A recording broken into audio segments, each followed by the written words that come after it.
Bonjour à tous et à toutes, bienvenue sur All That Jazz, le premier podcast français consacré à la comédie musicale. On s'appelle toujours Anna et Fanny. Et avant l'épisode d'aujourd'hui, on vous annonce avec grand bonheur la saison 2 du All That Jazz Cinéma Club. Celle-ci commence au mois d'octobre, le dimanche 9 octobre à 17h, toujours au cinéma L'Archipel. On vous parlera de Funny Girl. Si vous vous souvenez bien, on avait enregistré il y a quelques années déjà un épisode à propos de Funny Girl. C'est donc le moment de le réécouter. Et on se retrouve à l'Archipel le 9 octobre pour le regarder tous ensemble.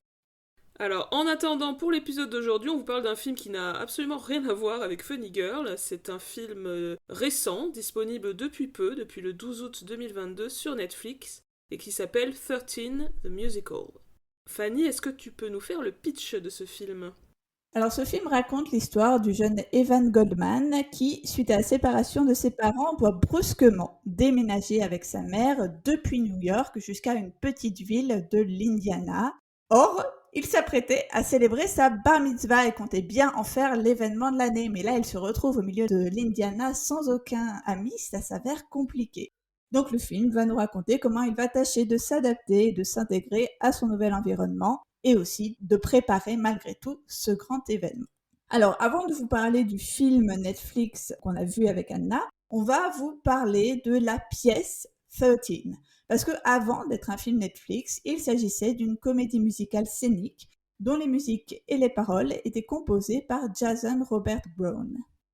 Oui, alors on voulait faire un petit récap sur ce compositeur et parolier, donc Jason Robert Brown. On n'a pas vraiment parlé encore sur All That Jazz, alors qu'en fait il est assez important, on va dire, dans le Broadway contemporain. Il est né en 1970, il est très influencé par le style Sondheim, on va dire, et il est extrêmement éclectique, on va le voir dans le petit passage en revue que je vais faire de ses œuvres les plus importantes. Sa première œuvre montée à New York off-Broadway était Songs for a New World, qui était un song cycle. Donc un song cycle, c'est une sorte de spectacle en forme de succession de chansons sur une même thématique avec une mise en scène très minimaliste. J'avais vu ce spectacle sur scène à Paris dans une production de AMT Live, j'en ai un bon souvenir. Ensuite, en 98, il crée Parade, comédie musicale inspirée de l'histoire vraie du lynchage d'un homme juif au début du XXe siècle, dont la mise en scène était assurée par Hal Prince. Il est toujours là, c'est toujours lui. On ne peut pas faire un épisode de All That Jazz sans qu'il soit cité. Et donc cette pièce Parade vaudra à Jason Robert Brown le Tony de la meilleure partition. En 2002, il fait Off-Broadway The Last 5 Years, une pièce au dispositif original. On a seulement 2 personnages, et ça raconte l'histoire d'un couple avec seulement des solos et un duo au milieu de la pièce. Et on va avoir une espèce de dispositif narratif avec l'homme qui raconte l'histoire d'amour dans l'ordre chronologique et la femme dans l'ordre inverse. Ça a été adapté au cinéma en 2015 avec Jeremy Jordan et Anna Kendrick. Ensuite, il va faire 13, mais on en parle juste après. Puis en 2014, The Bridges of Madison County, adapté du roman qui a donné le célèbre film de Clint Eastwood Sur la route de Madison, pour lequel il remporte à nouveau le Tony de la meilleure partition. Et récemment, il a notamment travaillé sur Mr. Saturday Night avec Billy Crystal dans le rôle principal, qui a eu plusieurs nominations aux derniers Tony Awards. Donc la musique est composée par Jason Robert Brown et le livret de 13 est écrit par Dan Elish et Robert Horn. Alors Dan Elish, c'est un écrivain qui est également auteur du livret des paroles de la comédie musicale Off-Broadway The Evolution of Man. Et il a aussi écrit plusieurs livres pour enfants et jeunes adultes, notamment Born Too Short, qui a remporté plusieurs prix. Et il est aussi scénariste pour la télévision.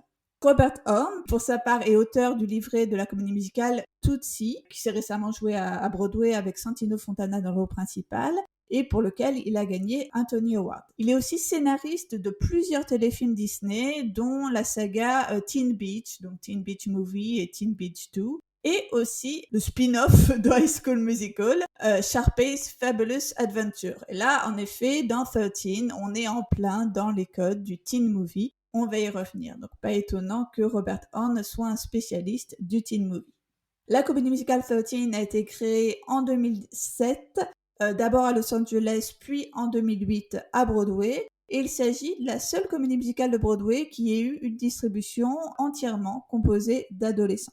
Et à noter aussi que cette production de Broadway de 2008, elle marque les débuts professionnels d'Ariana Grande, qui avait un rôle dans l'ensemble, un petit rôle, le rôle de Charlotte, et aussi d'Elizabeth Gillis dans le rôle de Lucy. C'est une comédie musicale qui se jouera d'octobre 2008 à janvier 2009 et qui va fermer après seulement 105 représentations, donc plutôt un échec. Pas une très grande longévité à Broadway, mais j'ai vu que, de manière assez logique, c'est une pièce qui reste quand même assez connue parce que, notamment, elle se joue pas mal dans les middle schools, c'est-à-dire en gros dans les collèges aux États-Unis. Maintenant, parlons du film, qui est l'objet de cet épisode, qui vient de sortir sur Netflix, mais dont le développement date de plusieurs années, si j'ai bien compris. Oui, les droits d'adaptation ont été achetés par CBS Film en 2014, mais bon, apparemment CBS n'en a rien fait. Il a revendu les droits à Netflix et au producteur Neil Meron. Le film a été tourné entre fin 2020 et 2021 et il sort donc en 2022. Alors, le film a été réalisé par Tamara Davis. C'est une réalisatrice de beaucoup de clips et aussi de plusieurs longs métrages, dont Crossroads en 2002, le film avec Britney Spears, si certains s'en souviennent. Et elle a aussi réalisé beaucoup d'épisodes de séries, dont un épisode de Crazy Ex-Girlfriend et 3 de High School Musical, The Series. Et le scénario du film est de Robert Horn, donc le co-librettiste de la pièce. En ce qui concerne le casting, on a dit que dans la pièce, on avait un casting entièrement composé d'adolescents. Ce n'est pas le cas du film qui ajoute des personnages d'adultes qui étaient donc pas présents sur scène. Alors, dans le rôle de la mère dévastée par le divorce, on retrouve Debra Messing, dont on vous a parlé dans le précédent épisode consacré à la série Smash. J'aime beaucoup cette actrice, donc j'étais très contente de la retrouver dans ce film. Dans le rôle du père un peu fuyant qui a fait sa crine de la 40 ou cinquantaine, on a l'acteur Peter Herman, qu'on connaît notamment de la série Younger, qui semble donc habitué au rôle de divorcé embarrassé. Dans le rôle de la grand-mère, on a Rhea Perlman, qui est une actrice qui est connue aux États-Unis notamment pour avoir joué dans la célèbre sitcom Cheers. Et personnellement, je la connais parce qu'elle jouait la mère de Mathilda dans le film de Danny DeVito des années 90. Dans le rôle du rabbin qui reste en contact avec Evan à distance une fois qu'il a quitté New York, on a Josh Peck, c'est un comédien qu'on voit dans pas mal de comédies américaines. La plupart des rôles adolescents ont été castés via un casting très ouvert. Enfin voilà, on cherchait un petit peu partout dans les États-Unis. Alors je trouvais au début, en regardant le film, je me disais qu'ils étaient tous beaucoup plus âgés que leurs personnages, puisque bon, par définition, hein, ils sont tous censés avoir entre 12 et 13 ans, parce que c'est l'âge auquel on fait sa bar mitzvah, et qui sont a priori tous dans la même classe. Mais en fait, peut-être qu'ils sont pas si âgés que ça, ces acteurs. J'ai vu notamment que Ellie Golden, le héros, n'avait, entre guillemets, que 15 ans. Donc voilà, ils sont pas beaucoup plus âgés que leur rôle. Mais dans la grande majorité des cas, on a donc affaire à des acteurs quasi débutants, à quelques exceptions près. Donc je l'ai dit, le rôle d'Evan est joué par Ellie Golden. Le rôle de Patrice, donc la meilleure amie d'Evan avec laquelle il va se brouiller ensuite. On a l'actrice Gabriella Hull qui, elle, pour le coup, a une assez solide expérience de la scène puisqu'elle a joué dans la tournée américaine de la comédie musicale School of Rock. Je me suis demandé si du coup je l'avais peut-être vue sur scène, mais je l'ai vue à New York, donc peut-être, faudrait quand même que je regarde. En tout cas, j'ai trouvé qu'elle chantait trop bien. Ouais, ils sont tous très très doués, mais elle particulièrement. Dans le rôle de Brett, qui est un peu le beau gosse du lycée, qui est amoureux, qui hésite entre deux filles, etc. Bon, les histoires classiques. On a J.D. McCrary, qui est notamment connu pour avoir été la voix de Simba enfant dans le remake du Roi Lion de 2019. Dans le rôle de Kendra, qui est la fille dont il est amoureux, c'est Lindsay Blackwell, qui a auparavant eu quelques rôles dans des séries par-ci par-là, des petits rôles, on va dire que c'est son premier rôle un peu important. Dans le rôle de Lucy, donc la bitch du collège, on a l'actrice Frankie McNellis. Là aussi, je pense que c'est un de ses premiers rôles majeurs. Dans ses autres crédits, on trouve le film pour la télévision, je pense, Honey Girl, dans lequel elle jouait le rôle d'Alex, un film de 2021, et la série Blackish, dans lequel elle joue le rôle de Kid Number One. Donc je pense que ça n'était pas un très grand rôle. Ça ne devait pas, ouais. Il s'agit d'un de ses premiers rôles majeurs. Et enfin, dans le rôle de Archie, on trouve l'acteur Jonathan Lengel, qui lui a été découvert à l'occasion du casting Sauvage. À noter que comme son personnage, il utilise un fauteuil roulant dans la vie. On peut, pour une fois, saluer le fait que un personnage en un fauteuil roulant est joué par un acteur en fauteuil roulant. C'était pas compliqué, mais voilà, pour une fois, c'est fait. Et il s'agit ici de son premier film.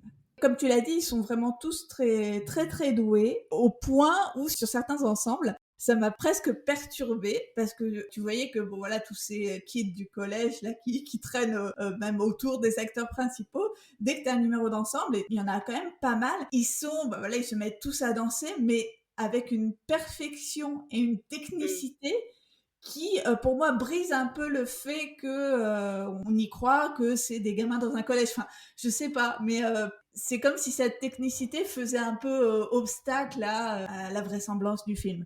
Et tu vois, c'est quelque chose qui, par exemple, m'a pas choqué pour Mathilda sur scène, quand t'as pourtant des gamins hauts comme trois pommes qui sont hyper Ouais, ils forts. sont forts dans Mais Mathilda. ici, je sais pas, ça m'a paru bizarre. Je sais pas si t'as ressenti la même chose.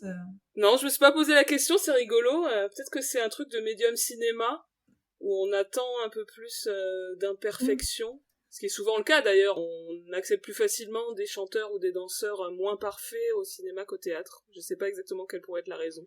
Dites-nous ce que vous en pensez. Alors, on va vous parler un petit peu plus de ces personnages et de l'intrigue donc de ce film. Alors, tout d'abord, moi, j'ai été un petit peu étonnée par le héros. Enfin, quand j'ai vu le film, je n'avais pas du tout lu le résumé, donc je savais pas du tout de quoi ça parlait. Voilà, dès le début, on nous présente ce jeune garçon, Evan, qui va fêter sa bar mitzvah. Et je trouvais qu'on retrouvait un petit peu le stéréotype. Alors, dans Crazy Ex-Girlfriend, on avait parlé de cette expression de Jewish American Princess. Est-ce qu'ici, on peut parler de Jewish American Prince? Parce que, voilà, c'est le côté jeune garçon pourri gâté, dont les parents ont de l'argent et qui va tout mettre sur sa bar mitzvah, où, voilà, c'est un événement qui cherche à en mettre plein la vue aux autres enfants et aussi aux autres parents. Du coup, ce côté jeune New-Yorkais pourri gâté m'a un peu surprise, puisqu'on s'écartait d'un des tropes habituels de la comédie musicale, qui est que les héros sont en fait des anti-héros. Si on pense au dernier film un peu pour ados là qu'on avait vu sur Disney+, Nate, dans le monde de Nate, bah voilà, Evan c'est un peu l'opposé de Nate, parce que c'est avant tout un enfant populaire.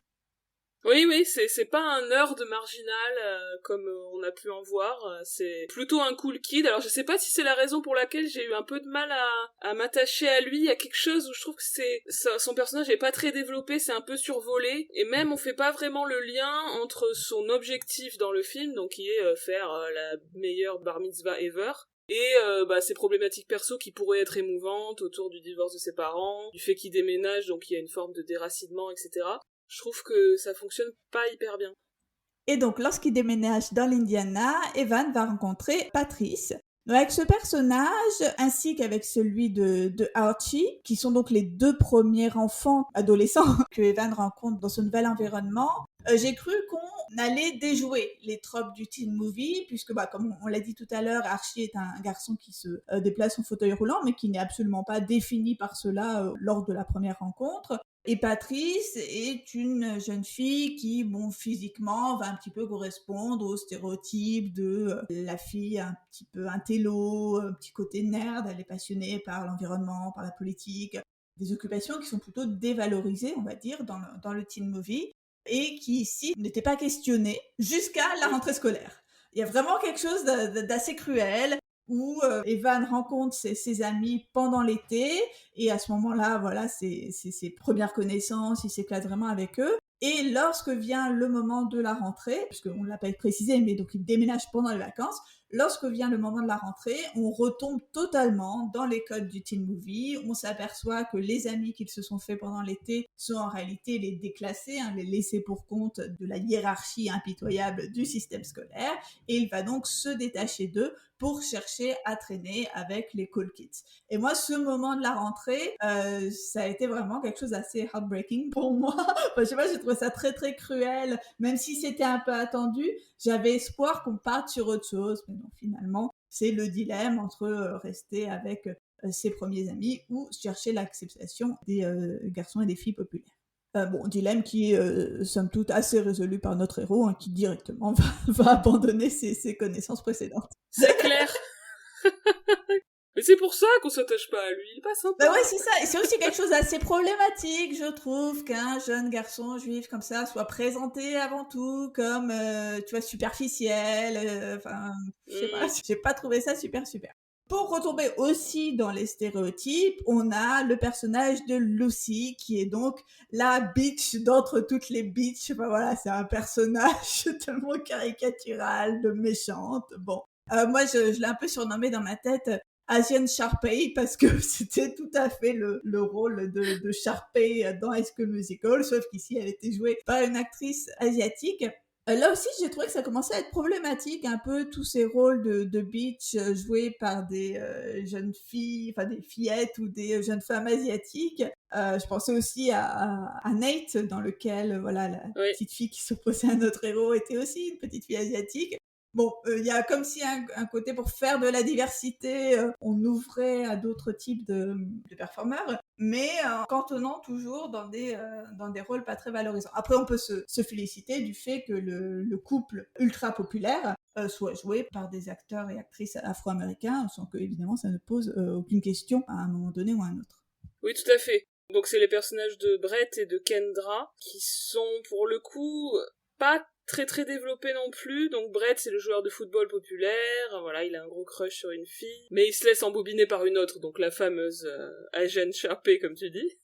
Je trouve que les personnages n'ont pas beaucoup de personnalité. Kendra, par exemple, elle est super passive, il y a plein de plans sur elle qui est un peu tristounette, toute seule à sa table. C'est un peu dommage, quoi, ça manque l'occasion. Je sais pas si la pièce était comme ça, hein, puisque ni toi ni moi ne l'avons vue.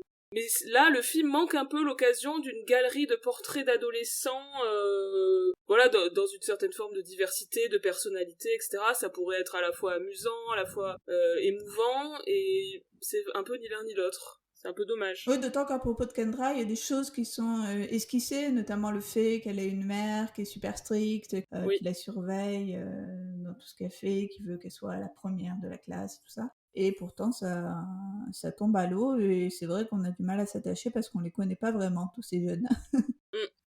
En revanche, si l'intrigue donc laisse un peu à désirer, comme vous l'aurez compris, on a des numéros assez chouettes. Globalement, je trouve qu'ils tirent tous parti du médium cinéma, au sens où voilà, on a une vraie utilisation de ce que permet le cinéma, c'est-à-dire de faire des grands numéros d'ensemble, des numéros qui voyagent, des numéros qui jouent sur des effets de montage.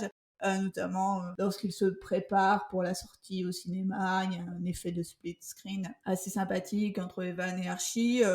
Voilà, des numéros qui ne sont possibles qu'à l'écran.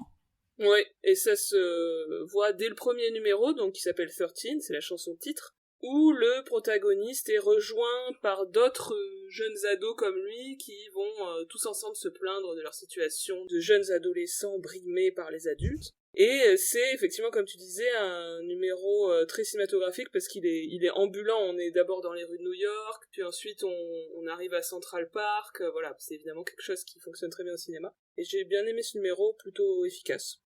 Un numéro que j'ai aussi bien aimé, c'est le numéro Opportunity. Donc c'est un peu la chanson de Beach de Lucy, hein, une chanson qui dit un peu je vais saisir toutes les opportunités, c'est-à-dire j'ai un peu aucune moralité pour arriver à ce que je veux. Ça m'a fait un petit peu penser au numéro Fabulous de High School Musical 2, qui est donc l'hymne de Sharpay. Parce qu'un peu de la même façon, ça part vraiment dans tous les sens. C'est à la fois un grand numéro d'ensemble avec des pom-pom girls, hein, bon, parce qu'évidemment, Lucy est pom-pom girl, puisque c'est une bitch, avec quelques plans à la Busby Berkeley. Et on a aussi des numéros un peu abstraits, des numéros rêvés, dans lesquels on est brusquement dans un autre univers, puisque c'est des choses qui se passent dans l'imagination de Lucy, un petit peu à la façon dont on fait certains numéros de Crazy Ex-Girlfriend. Je trouvais que c'était un numéro vraiment sympa et assez travaillé, qui fonctionne très bien. Autre numéro que j'ai particulièrement apprécié, le numéro This Girl is Bad News. Donc c'est le numéro des copains de Brett qui se plaignent de sa nouvelle copine, qui est donc Lucy. C'est un numéro qui est assez rigolo parce qu'on est sur un rythme très lent, avec des accents un peu soul, des tons pastels, et qui est chanté par des joueurs de football, donc en habit d'ailleurs il me semble, de foot. Et c'était assez marrant la façon dont ça déjouait justement les codes de genre. Ouais, moi j'ai beaucoup aimé aussi ce numéro, il est très très chouette. Et encore une fois, il est également ambulant, on commence sur les gradins du stade, puis les couloirs du lycée, puis les vestiaires, puis à la fin le terrain de football où, comme tu dis, ils sont en habit de joueurs de football américain, quoi. Effectivement, le contraste entre le style et les personnages qui sont censés être les élèves populaires du collège est assez rigolo. Et à noter aussi que dans cette comédie musicale, Debra Messing chante. On avait dit qu'elle avait soigneusement évité de chanter dans tout Smash, mais ici, elle y va. Donc au début de la scène où on a la mère et le fils sur le porche de la maison dans un moment un petit peu intime, je me suis dit, ah, ça c'est une cue pour une chanson mère-fils. Comment est-ce qu'elle va s'en tirer, Debra Messing? Eh bien, elle a chanté le duo avec son fils. Bon, c'est pas extraordinaire, mais elle s'en tire tout à fait. Bravo, Debra. On la félicite. Évidemment, comme tous les personnages d'adultes ont été ajoutés pour le film, cette chanson a été écrite spécialement pour le film, dans le but évidemment de développer cette relation mère-fils. À noter que 3 chansons ont été écrites par Jason Robert Brown pour le film et une dizaine sont coupées, donc il y a quand même des différences notables entre la pièce et le film. Numéro que j'ai bien aimé, c'est la ballade Tell Her vers la fin, où Evan va à nouveau donner des conseils à Brett, cette fois-ci pour qu'il s'excuse auprès de Kendra, mais en réalité le texte de la chanson, ce que Evan dit, s'applique à lui-même, qui doit se faire pardonner de Patrice, comme on l'a dit. J'ai trouvé ça assez mignon et ça m'a fait un peu penser à la chanson If I Could Tell Her dans Dear Evan Hansen, qui est sur un principe assez proche, donc on dit quelque chose mais en fait ça veut dire quelque chose d'autre pour un autre personnage. Alors j'avais noté aussi quelques trucs un petit peu bizarres dont je voulais parler, notamment la chanson qui je pense doit être la deuxième chanson du film.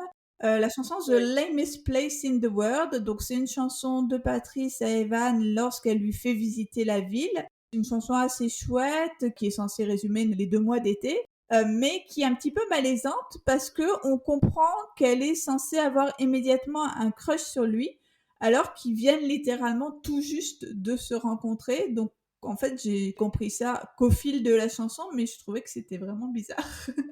Oui, c'est un peu bizarre, même si effectivement, comme tu dis, la chanson montre le passage du temps, puisqu'il y a des cartons qui indiquent que les mois d'été défilent. Mais ouais, en fait, j'en ai un peu marre, je l'ai déjà dit pour Nate, par exemple, pour le monde de Nate, du cliché de la meilleure amie qui crush sur le héros, surtout que ça sert à rien. Là, en l'occurrence, ça n'ajoute rien à l'histoire. Pourquoi il pourrait pas juste simplement être pote, quoi. Mais après, je trouve marrant le concept de la chanson.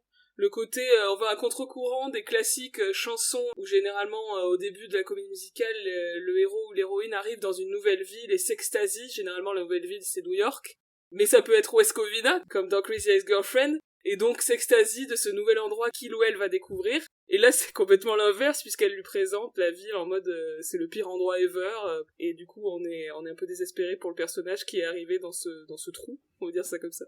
Je trouve qu'on y croit quand même assez difficilement, ces histoires de pire endroit ever, parce qu'elle a beau dire ça, on nous montre quand même, certes, une petite ville, mais quand même un lieu hyper propre, avec des petites boutiques assez mignonnes. C'est vrai. Des grands paysages. Bon, évidemment, c'est la campagne, mais il fait des beaux couchers de soleil. Bon, je trouvais ça un peu... Oui, c'est pas non plus genre Skid Row dans Little Shop of Horrors. Je voulais aussi noter une petite incohérence, en tout cas, encore une fois, un truc bizarre. Lucy, lorsque donc elle retrouve sa meilleure amie Kendra à la rentrée, Kendra lui annonce qu'elle a bien envie de sortir avec Brett, alors que Lucy elle-même aussi convoitait le fameux Brett. Eh bien, Lucy va quand même se joindre et danser avec entrain la chanson de Kendra, qui est la chanson qui dit, grosso modo, « Je veux embrasser Brett ». Je trouvais que c'était un peu bizarre. Au moins, elle aurait peut-être pu se joindre à l'ensemble féminin, mais en dansant de mauvaise grâce. Enfin, j'ai trouvé ça un peu étrange. C'est pas le cas ? Moi, il m'a semblé, non ? Pas trop. Enfin, je sais pas. Si, sur la fin, il y a des plans sur elle en mode elle est pas super enthousiaste. Ça m'a fait rire. Ah d'accord, bah ça m'a pas frappé. Encore une fois, la technicité. Oui, peut-être elle est trop forte, mais il me semble qu'à la fin, il y a des plans sur elle en mode ouais bon, j'en ai un peu marre. Genre elle veut faire bonne figure quand même en participant au numéro. Un truc comme ça. C'est la chanson I've Been Waiting qui a été également ajoutée pour le film. Alors, je voulais aussi signaler une chanson qui m'a paru trop étrange, dont le principe même m'a paru un peu what the fuck, qui est la chanson de Evan « J'ai un plan pour que Brett et Kendra puissent s'embrasser ». Il leur décrit une sortie au cinéma devant un film d'horreur, voilà, et comment est-ce qu'ils vont tous se rendre à cette sortie, enfin bref. Et pendant le film d'horreur, les deux protagonistes pourront s'embrasser. J'ai vraiment rigolé quand j'ai vu ce numéro, c'était tellement tiré par les cheveux que je trouvais que ça ressemblait à une parodie. Même si le numéro est entraînant, je trouve que l'argument est tellement ridicule qu'on n'y croit pas. Ouais, c'est la chanson The Bloodmaster, donc The Bloodmaster c'est le titre du fameux film d'horreur. Je suis d'accord, surtout que ça arrive un peu comme un cheveu sur la soupe. C'est-à-dire que si c'était la consécration d'un plan hyper sophistiqué du héros, qu'on aurait vu et compris avant, etc., ça serait plus satisfaisant, et on accepterait mieux le principe du numéro. Alors que là, c'est vraiment trop out of nowhere, quoi. Et d'ailleurs, c'est un numéro qui, lui aussi, a été écrit pour le film. Je me demande s'il s'intègre peut-être un peu mal à l'histoire. De manière générale, l'intrigue est... Bon, on l'a déjà dit, hein, mais elle est pas dingue, quoi. Elle est un peu lisse, un peu prévisible. De ce que j'ai lu, pas mal de fans de la pièce trouvent que c'est quand même assez édulcoré, notamment sur la caractérisation des personnages, qui était un peu plus forte dans la pièce. En tout cas, j'ai trouvé que, par exemple, le protagoniste s'en sort un peu facilement, et que tous les conflits, de manière générale, se règlent hyper vite à la fin, quoi. Oui, j'ai trouvé aussi que c'était vraiment décousu. En lisant rapidement le résumé du livret de la pièce, il me semble que dans la version scénique, les numéros s'intègrent mieux et que l'histoire fait davantage de sens. Mais bon, comme on l'a pas vu, c'est vraiment difficile de juger. Mais c'est peut-être quelque chose qui s'est perdu dans le travail d'adaptation de la scène à l'écran, pour le coup. C'est fort possible. Eh bien, si vous avez vu le film, ou si vous comptez le voir, tenez-nous au courant, dites-nous ce que vous en avez pensé. Si certains connaissent aussi la pièce, parce que j'avoue que pour le coup, je connaissais de nom 13, mais j'étais jamais allé plus loin que ça. Donc voilà, on attend vos commentaires et vos avis divers et variés sur nos réseaux sociaux, comme d'habitude. C'est donc la fin de cet épisode, mais on ne va pas partir avant de vous rappeler la séance de Funny Girl le 9 octobre à 17h au cinéma L'Archipel à Paris, dans le cadre de la 2e saison de notre célèbre Of That Jazz Cinema Club. Venez nombreux et nombreuses. Voilà, on vous remercie pour votre écoute et on vous dit à très bientôt pour un nouvel épisode de All That Jazz. Au revoir. Salut, salut.